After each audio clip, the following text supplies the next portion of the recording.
Hi everyone, welcome to THT, and today we are talking about Planetary Qualifiers Week 7, Season 0, Set 3. So this weekend, 19 PQs took place, so once again, we're not going to review every single list, we're just going to review what I believe are going to be the most interesting lists that at least I have access to. Starting off with PQ Mercy, 53 players. And as you can see, a relatively meta Topate, a little bit of Hans, a little bit of Basque, a bit of Paps, some aggro, 2 Sabine, Han blue and Han green, no Han yellow, but yeah, pretty classic, not much to say about it. Moving on to the PQ Madrid, which gather 124 players, making probably one of the biggest PQs we had this season. This one had 4 Hans in top 8, which is a lot, and 2 Han yellows in the first 2 spots, so there's definitely a strong Han domination on this specific tournament. And this is the PQ Newport, which had 48 players, definitely a lot smaller. This one, Cat Bane, took the win. Cat Bane is a deck that felt a little bit under the radar lately, but it's a deck that I think is still very powerful. And then we got a Han Red, some Django, a lot of Hans again, Palpatine Green, and some Sabine and some Kira. So those are the leaders that we used to see all season long. Next we got the PQ Belfast, which was not really in Belfast, it was actually in Newton Words, and that's the PQ that I took part in. As you can see, it is one of the smallest PQ that we've ever had this season, and I won that PQ with Han Yellow. So I'm not obviously going to talk too much about the meta.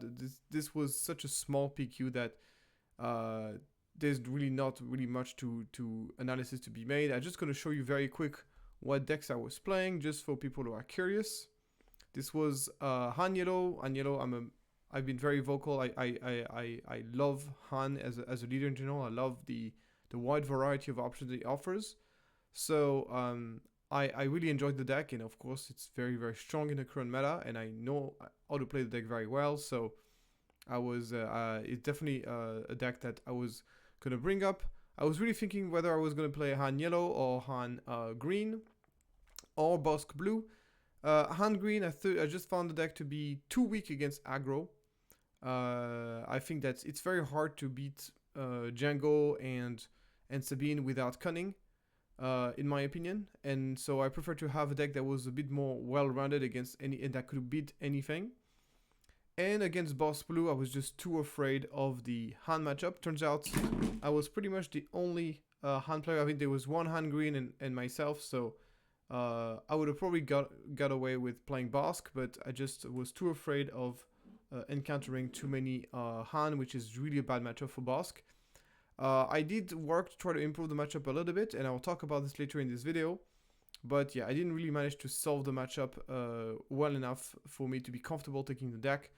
So yeah, my list, as you can see, is very classic. I'm running the list that runs L337, doesn't run Crafty Smuggler. This saves a lot of space. I feel like the deck has enough turn 1 play that it doesn't need to play Crafty Smuggler. I feel like Crafty Smuggler is only really good against Django, in my opinion. Because 2/2 shields are just very good against Django, so but against everything else, I just think it's just too many 2-drops that I would rather just make more space to be able to bring me more solutions to the late game, give me access to Plo Koon, the Zori Bliss, that kind of thing. So as you can see, the deck is pretty classic. I'm playing the Jetpack as a complement to Ultra 44 Blaster. Sometimes I just need to have... I feel naked when I play this deck and I don't have a blaster to play from Smuggle. Jetpack is kind of the 4th copies of DR44 Blasters. And as far as the sideboard, it is where you see a bit more of out of play. So I'm playing the Old Out Blaster, which is definitely very unique. And it is basically an attempt for me to try to improve the Django matchup. Currently, in more recent version of Django, I've been playing a lot of 1 health units. It plays not only the Stormtrooper, the Greedo, the 2/1 that can bounce upgrades, and also the Reckless Gunslinger as well, making Ultra Blasters a very, very strong card in my opinion. It's just a 1 mana, 1 resource, get rid of a unit, and also gives a permanent +1 attack bonus. I think it's very strong. against Django, and it also complements one of the weaknesses of Han Yellow. Is like Han Yellow doesn't do very well against very wide board. It's a deck that's really good at kind of tempoing out like a large unit using the waylays, but anything that's very small and very wide, Han Yellow will have a tendency to struggle a lot more against that. And Hotshot Blaster really helps solving that issue. So this is something, unfortunately, I only got the chance to draw it once, and the one time I drew it, it was very nice. So yeah, if you're playing Han Yellow and you are looking for ways to improve the matchup against Django, I would definitely consider trying out Hotshot Blasters. I also play Clear the Field as an additional way to interact with the Django players. Basically, Django was kind of my main focus because I knew it was kind of the matchup I was the most scared of going into this tournament.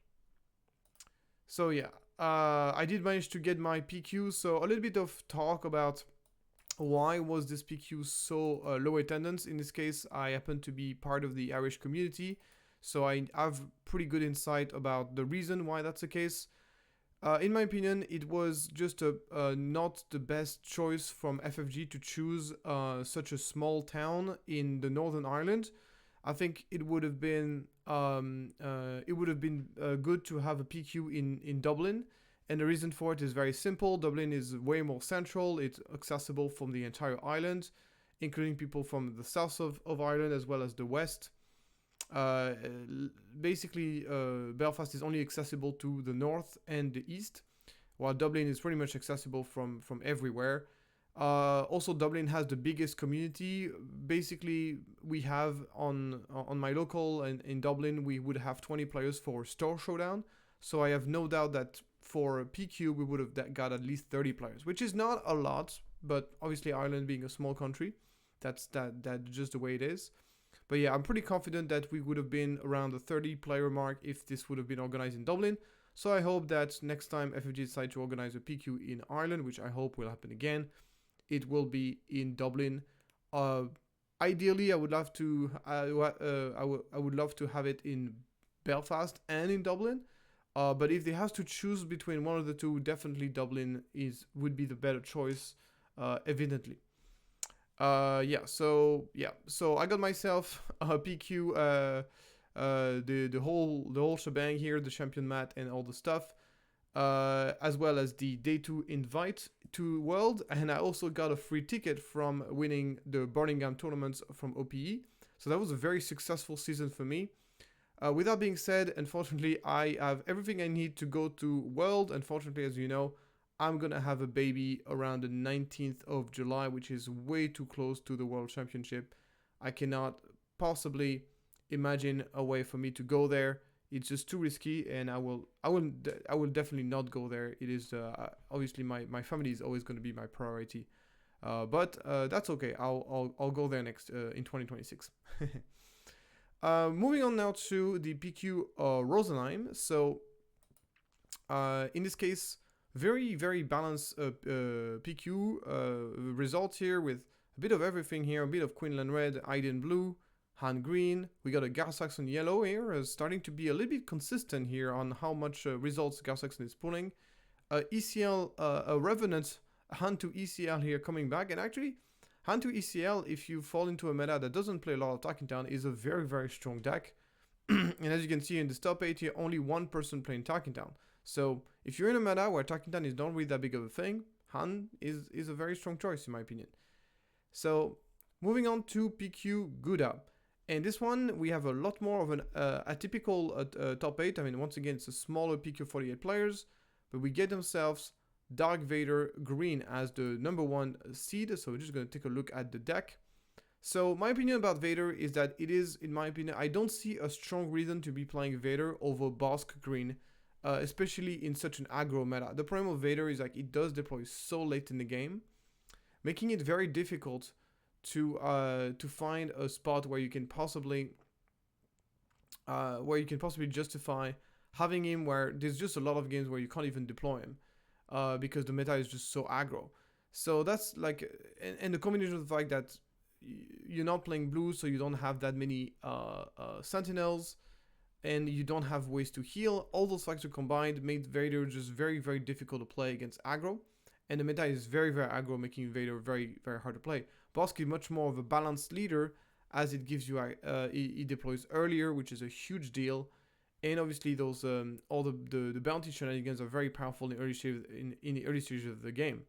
So with all that being said, if you not playing as aggro, definitely Vader has a very strong leader deployment. A hate health makes it very difficult to kill, and has I always has a ping of nostalgia every time I see a Vader green being played, because it is the first deck I've been successful with in Star Wars Limited. I was before the release of the game, I was known as the Vader green player, so I have a lot of nostalgia throughout this deck. So let's talk about this version in particular. So as you can see here, it does play some of the elements that you're going to see in the boss. You see there's some bounty antiquaries, you even see the client. But it's not playing the full package of ramp. He's not playing the price on your head. And he's playing Merciless Contest, which is a card that you usually don't see in a deck that plays a lot of units, because in this case you would have to kill your own unit. But in the case of Vader, it's very useful because it's a removal that allows you to get rid of large units. And that by itself is kind of important, especially in a meta where there's so many 3/5s. Those can be very difficult to get rid of if you're playing Vader, unless you...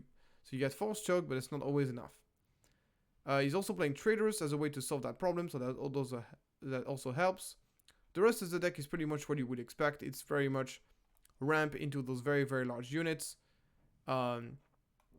And try to dominate the game as well. You're ramping not only to bring your Vader closer, faster, but you're also ramping to get into those super strong units.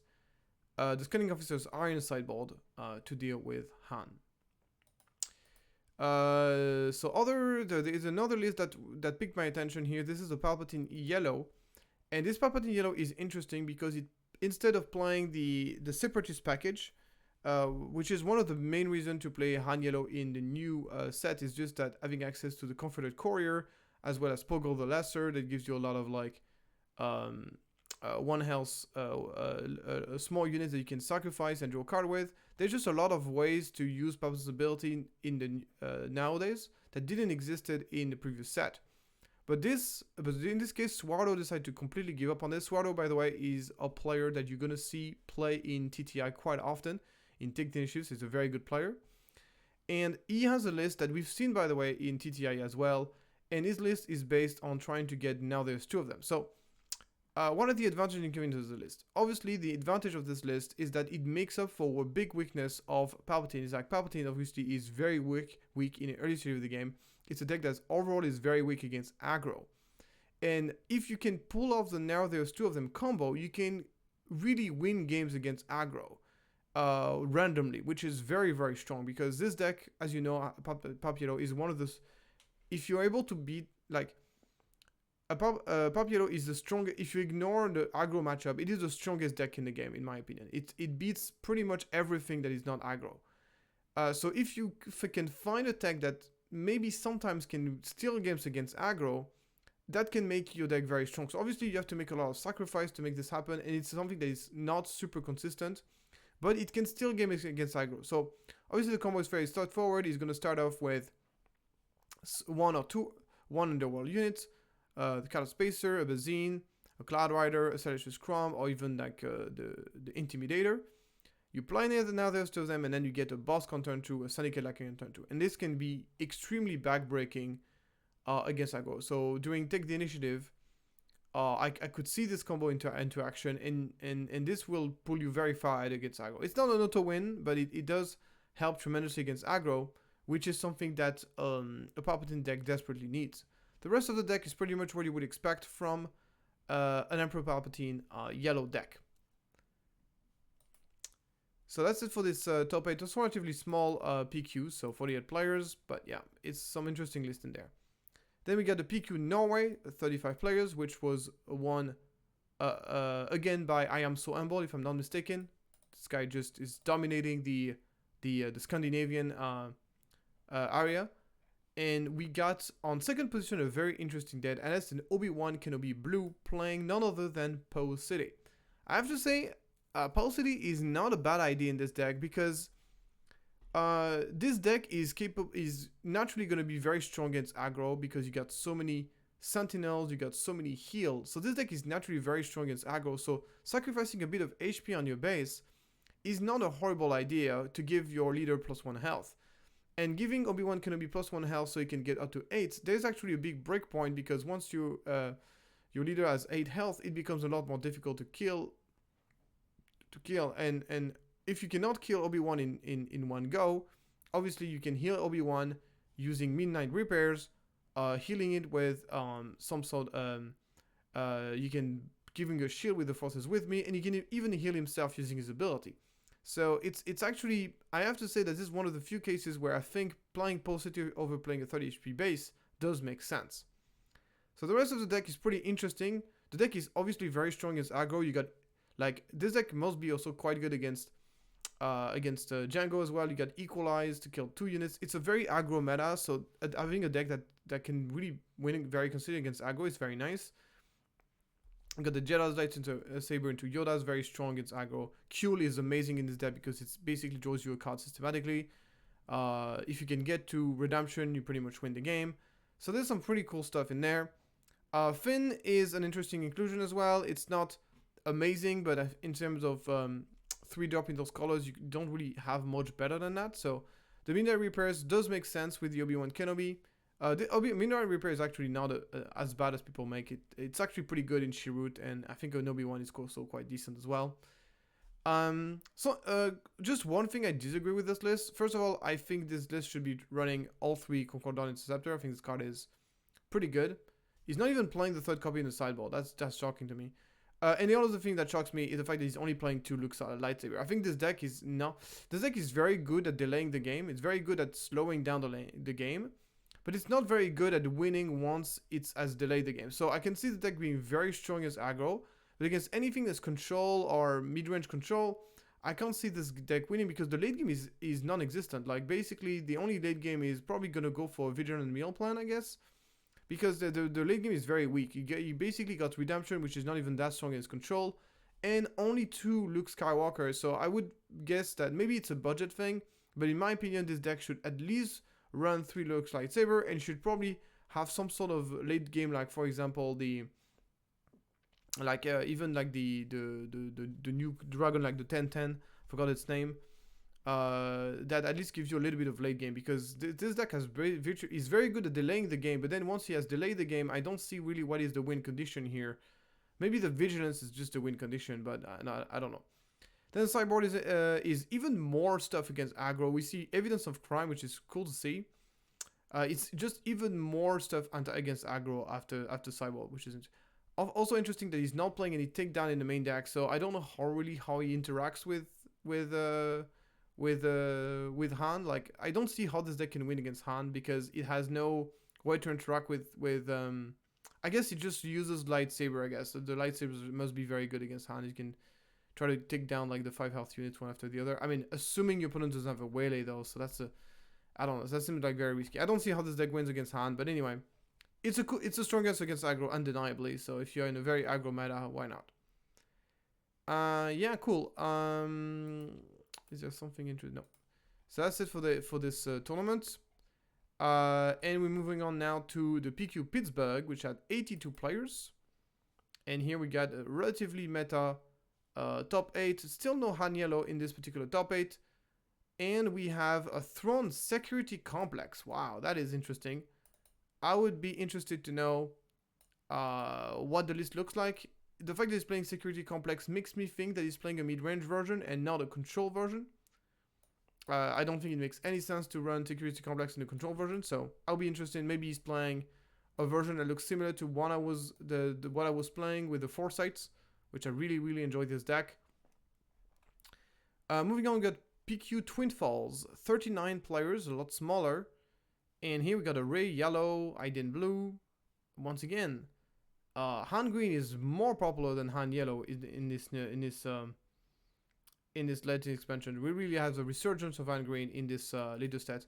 And I actually anticipate in set 4 that Han Green is going to be a lot more popular, because we're going to get so much white green. Definitely is going to be one of the deck I'm going to be building in priority. It's just such a great deck. Then we on to PQ Springfield with 64 players. Not 1, not 2, but 3 Anakin Blue in the specific top 8. That's huge dominance. Queen Tarkintown, Django Tarkintown, Han Yellow, Sabine. So, and once again, Iden Blue, Iden Blue doing better than Boss Blue. We've seen a couple of Boss Blue up in there, but Iden Blue seems to be doing better than Boss Blue, specifically this week. Then we have the PQ Austin, 97 players, which I had the chance to watch the top 8, and there were some pretty cool games. Won by Kira ECL, double Cat Bane, double Sabine, a Han Yellow, a Queenland Takedown, a pretty balanced meta, and once again a Palpatine, not a Palpatine green, but Palpatine ECL. Maybe an all-in Palpatine, just ignoring. The fact that Palpatine is capable of making top 8 relatively consistently, despite us being in a pretty aggro meta, that just shows you how powerful Palpatine is. Like, the fact that this deck is capable of doing so well in the meta, despite auto-losing almost to aggro, is incredible. That just shows you how powerful Palpatine is against non-aggro decks. Next we got PQ Bozeman, 34 players, and in this smaller PQ we have the only deck list we get access to is that Palpatine Blue. This Palpatine, the Chancellor Palpatine. And this deck is pretty much what you would expect from a Chancellor Palpatine. It is playing a control deck, obviously. Majority blue, because he has access to both blue heroism and blue villainy. So it can get the best card of blue heroism and the best card of blue villainy, and that's what makes this deck powerful. We get the Geonosian Patrol Fighter to get an early flip on turn 1. It's a deck that was very popular early on in the expansion. A lot of people were trying to make it work. And then as we evolved, we realized that the deck was just too difficult to make work. It was just not consistent enough. And in fact, it has done very, very poorly throughout the PQ season. Here's the top 4 result, but it's on a very, very small PQ, so it doesn't really mean much. So my opinion about this deck is that if everything goes right, it's a pretty good deck. But unfortunately, more often than not, there's just too many factors that need to be taken into account, and for this to work, it just doesn't work consistently. It loses to itself a lot. And it's funny because my first impression on this leader was actually more accurate than my ranking. So I did my ranking where I had a couple of games and I was very impressed by some of the games. So I was just saying, I gave it a maybe. It was like, okay, and I rated like second best leader in the expansion, which I think looking backward, it's absolutely wild to say. But obviously I was kind of thinking that it was only going to get stronger as people were going to figure out how it is, and I was actually quite impressed by my early testing with Chancellor Palpatine.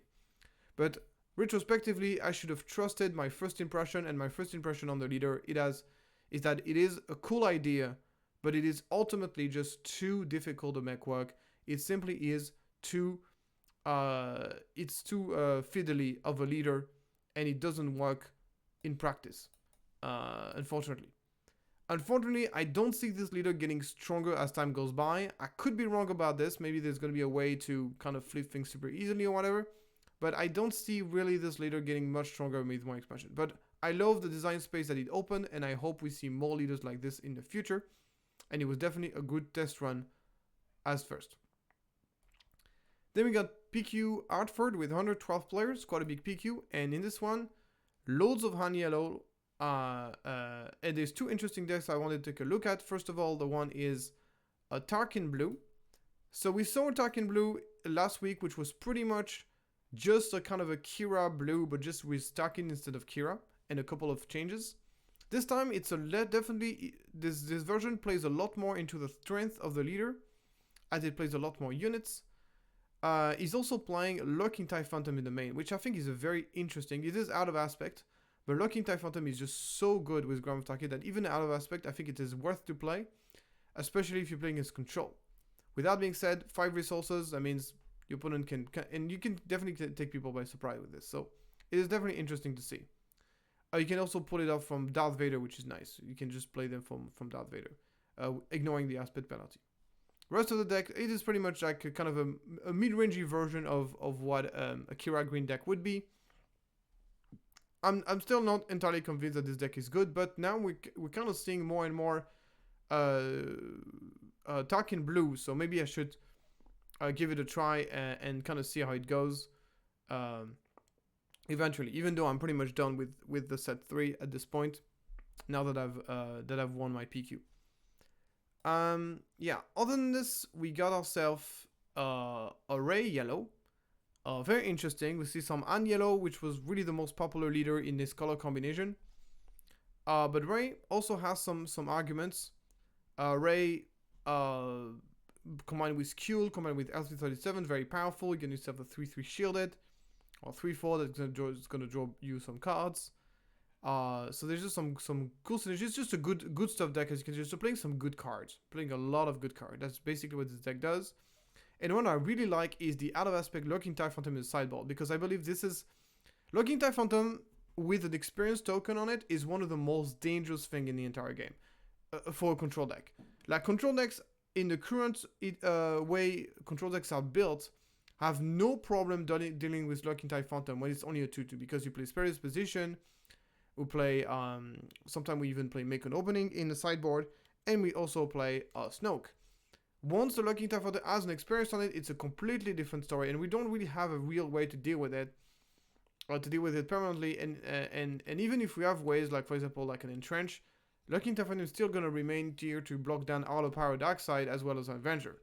So Lurking TIE Phantom with an experience is one of the strongest things you can do against control, and obviously Ray can do this, even though it is an out of aspect Lurking TIE Phantom, which is definitely a problem. But against control, having to pay the aspect penalty, not necessarily as big of a deal.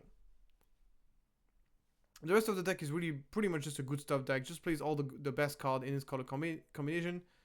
Yellow-white has became one of the most powerful color combo in the game. It went from the weakest color combo in the game. It has a huge boost in set 2 thanks to Kira, thanks to the DJ combo, the DJ and tech combo, plus all the smuggle cards. And then he got another big boost in set 3, with Plo Koon, R2D2, and Fizz. So it's really got just so much going on. It went really from the weakest color combination in the game to the best color combination, one of the best color combinations in the game. So what is interesting in this specific stats is that we got ourselves the overall field. And now this overall field, we see that Kira ECL was actually the most represented deck in the tournament, and not a single Kira ECL in top 8 years. So this is definitely something. Kira ECL is a deck that a lot of people have tried, but it's a deck that still struggles. If you look at, we're going to look at the overall season for Kira ECL. It's a deck that I've seen a lot of people like overhyping, saying, yeah, the Kira ECL is going to be amazing. No. And I've never seen this happening. And I'll explain you why that's the case. We'll finish it. We'll wrap up this. We'll talk about this after. PQ Albuquerque, 26 players. Sabine CCL for the win. PQ Sydney, 56 players. Unfortunately, no deck list whatsoever. Not even a list of winners. PQ Nancy, 67 players with hand green. So yeah, so hand green, as you can see here, we've seen a lot of hand green playing a lot of out of aspect card, playing kind of super wild, playing like the Spark of Hope, like really high rolly decks. And this was initiated by like the American player DS, which was really emphasized on this kind of super high rolly style. This is a much more stable, this is a much more standardized, much more consistent version of the deck that doesn't run. It only runs one Cat Bane as an out of aspect card, so it doesn't run Spark of Hope. It's much more based on trying to be consistent. It's much closer to the way I was playing hand green in set 1 and the way my updated version of hand green in set 2. It's actually much closer to that, and it's a pretty solid deck in my opinion, and it retains a lot of the qualities that the other version has. It's just a little bit less. It's maybe less powerful at its peak, but it is definitely a lot more consistent. Other list of PQs Nantes I wanted to look at is this Bosque Blue, as it's playing I Am Your Father in the main deck. And I wanted to explain you why I Am Your Father is actually a very good card for control in the current meta. So actually I was experimenting in preparation for my PQ. I was actually experimenting a lot with trying to find a way to make the hand matchup better for Bosque. As it is, in my opinion, Bosque is actually super powerful deck in the current meta. It just has trouble against Han. I think this is really a difficult matchup for Bosk. Very difficult matchup for Bosk. And obviously Han is the most successful and most represented deck in the meta. So I was like thinking, if I can solve the Han matchup, maybe I can bring Bosk to a tournament again. And my best result that I had in trying to solve this matchup was to play I Am Your Father in my sideboard for the Han matchup. And the reason why this card is so good against Han is because both sides are amazing. So I Am Your Father, you play this on a unit that is relatively large, and regardless of what your opponent chooses, it's amazing for you.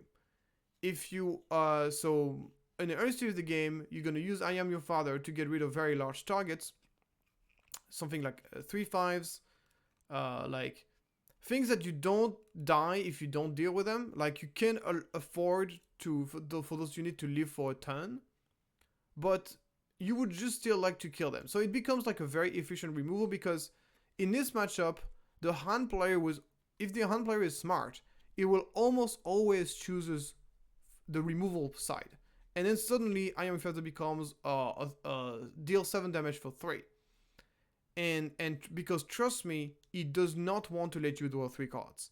Because drawing 3 cards in this, it's a matchup that is extremely grindy, and it's a matchup where card advantage is extremely important.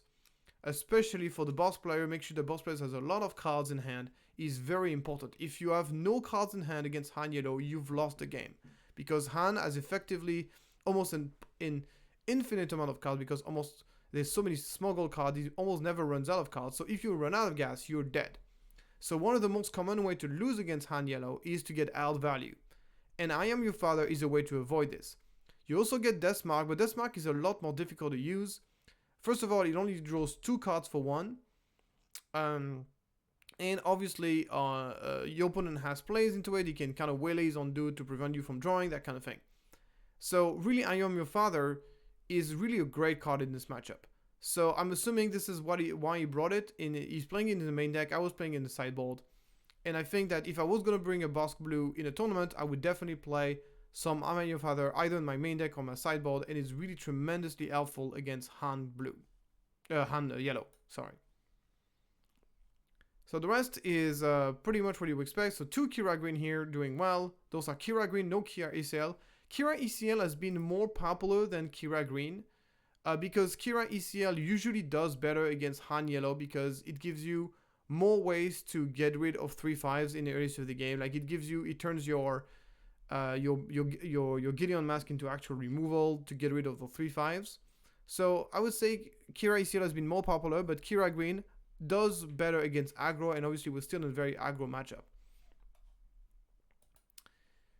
Then we got a PQ Nantes, which makes me happy to see that there is a strong attendance in PQ Nantes. It's probably the city that is the closest from my hometown in France, so nice to see that region of France getting some love.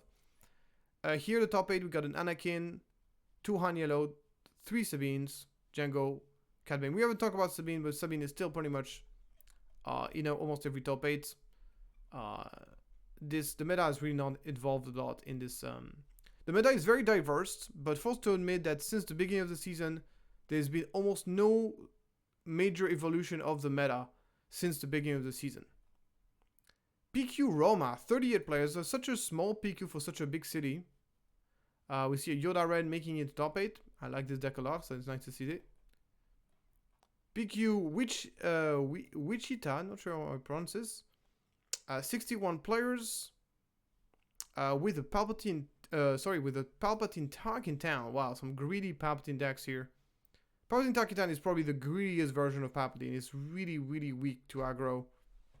But if you're not playing as aggro, then why not? If you're dodging the aggro matchup, so be it. The rest of them pretty classic. And then PQ Win Seville with 70 players.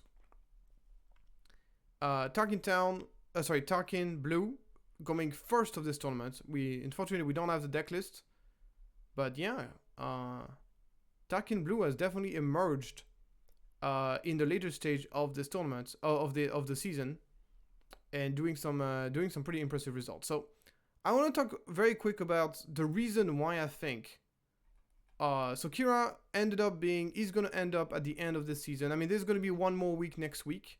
And actually, I'm going to be casting the PQ Zurich with the Nordic takedown with John and Niklas. So please tune for this. It's going to be amazing. But yeah, it's pretty much the end of the season. I don't expect that the last week is going to make a lot of changes in terms of this. So as you can see, the leader win percentage has not really evolved a lot. I'm going to go over the top 8, which I think is the most representative. And as you can see, Kira ECL, which was pitched by a lot of people to be the deck that was going to flip the meta, forced it to admit that it didn't happen. It's still the 1, 2, 3, 4, 5, 6, 7, 8, 9, the 9th most successful leaders in the meta. That is definitely not that good. In perspective, and the reason is because theoretically Kira Green, and same can be said about Krennic Green, and probably same can be said about Tarkin Blue, is that those kind of decks, those soft control decks, they have a lot of options, but none of those options are really that powerful. So it's really about, you kind of have to choose what you want to beat, and those kind of decks, they can theoretically beat anything if they're built in the proper way. But whenever you are doing your deck building, you have to choose what you're going to be weak against and what you're going to be strong against. It's impossible, to my knowledge, to build those decks to beat everything. Those decks have to have giant weaknesses. It's very hard to build a Kira, be able to beat aggro and beat Han at the same time, and beat the control decks at the same time. Like, it just is impossible to juggle all those different contradictive, and this is kind of been the story and the weakness of those kind of decks. And I think that was also the case in set 2, and that's why those decks were not as successful as you might think at first. While, for example, you have a deck like Han, and Han, it's very clear that there's like 20 cards in the deck that are always there, and that definitely make the deck very powerful, almost regardless of the opponents. And then there are the cards you kind of adjust.